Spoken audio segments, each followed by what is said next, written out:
નમસ્કાર બાળકો, આજે આપણે ઘણા દિવસે મળ્યા ને ગણિત એક મજાનો વિષય છે. અંતર્ગત વિભાજ્યતાની ચાવીઓમાં તમને બીજી થી લઈ 12 સુધીની ચાવીઓ બતાવી દીધી.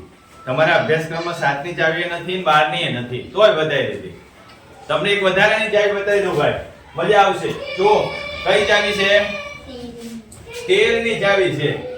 વિભાજ્યતાની કઈ ચાવી છે? 13 ની ચાવી છે. તો જો 13 ની વિભાજ્યતાની ચાવીમાં તમારે શું ધ્યાનમાં રાખવાનું? શું યાદ રાખીશું આપણે? તો યાદ આટલું જ રાખવાનું, અંકને 4 વડે ગુણવાની વાત છે, એટલું યાદ રાખવાનું. કોને? તો કે જે પણ સંખ્યા આપી હોય ને, તમને પેપરમાં એવું કહી દે કે ભાઈ આ સંખ્યા છે એને 13 વડે ભાંગી શકાય કે ન ભાંગી શકાય, એ તમારે કહેવાનું છે. આપણે જોઈ માનસિક મગજથી ગણતરી કરીને કેમ કહી શકીએ? તો એના માટેની પેટર્ન, એના માટેની પદ્ધતિ, આપણે સંખ્યાના એકમના અંકને 4 વડે ગુણી બાકી રહેલ સંખ્યામાં ઉમેરવાની. જે સંખ્યા વધે ને બાકીની, એ સંખ્યામાં ઉમેરતા જવાનું, ઉમેરતા જવાનું, ઉમેરતા જવાનું. ઉમેરતા જ્યાં વારંવાર શું કરવાનું છે? છેલ્લે સંખ્યા કેટલી વધે છે એ 13 ના ગુણકમાં આવે. આગળ આગળ ઉમેરતા જવાનું, એ 13 માં ગુણકમાં આવશે. જો આ લખેલું વાંચીને ન સમજાય એટલા માટે આપણે એક ઉદાહરણ સમજીએ. શું છે ઉદાહરણ ભાઈ? તો કે 1989 ને 13 વડે ભાંગી શકાય કે ન ભાંગી શકાય? તો જોઈ લઈએ. ચલો, 13 વડે ભગાય છે કે નથી ભગાય? છેલ્લો આંકડો શું છે? એકમનો અંક 9 છે. કેટલા છે? 9. 9 ને 4 વડે ગુણો એટલે 36 થાય. આગળ જે વધી 198 એમાં ઉમેરો. આગળ કેટલી સંખ્યા વધી? 198 એમાં ઉમેરી તો કેટલા આયા? 234. હજી સંખ્યા મોટી છે, પાછું 4 ને ગુણો 4 વડે, કેટલા ગુણ આયા? 16. 23 માં 16 ઉમેરો. 23 માં કેટલા ઉમેર્યા? 16. હવે 39 જોવો ભાઈ, તેનો ઘડિયો આવડવો જોઈએ ખાસ.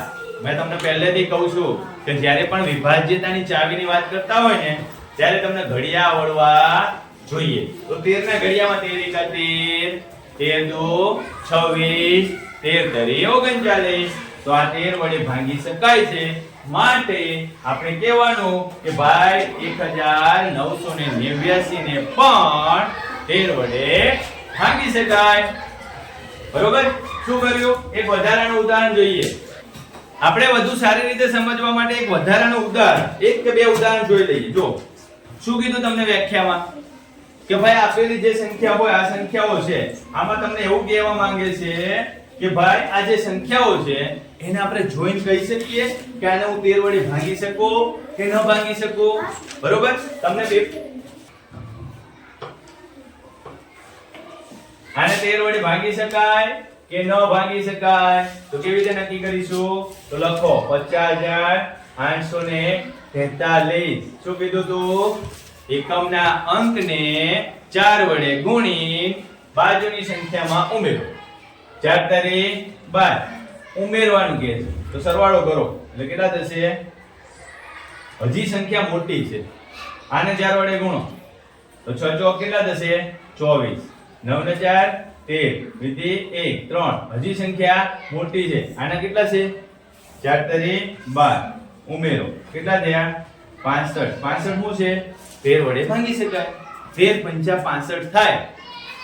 13 ની વિભાજ્યતાની ચાવી તમે એપ્લાય કરવાના હોય, તમે એની પ્રેક્ટિસ કરતા હોય તો પહેલા 13 ના ઘડિયાને શીખી લેવાય.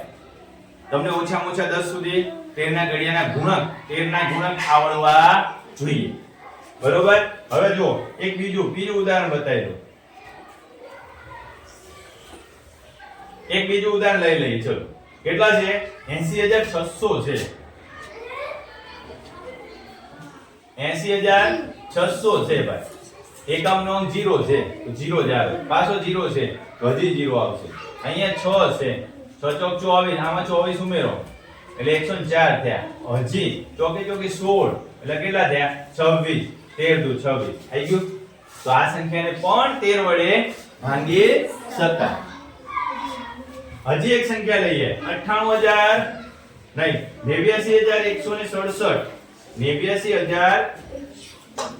89167 આને કેટલા વડે ગુણવાના કીધા 4 વડે 7 ચોક 28 ઉમેરો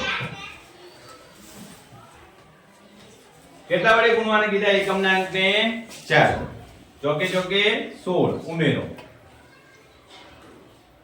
910 જો આને ગુણાકાર 4 વડે કરો 0 જ આવે 0 ઉમેરો એટલે 91 છે જો 13 સત્તા 91 આવડતું હોય ને તો વાંધો નહીં પણ ના આવડતું હોય ને તો 4 એકા 4 એ 4 ઉમેરો એટલે કેટલા થઈ ગયા 13 આવી ગયું ને 13 એકા 13 આપેલી સંખ્યાને 13 વડે ભાગી શકાય આવડશે તમારે હજી વધુ સંખ્યા લઈને પ્રેક્ટિસ કરવાની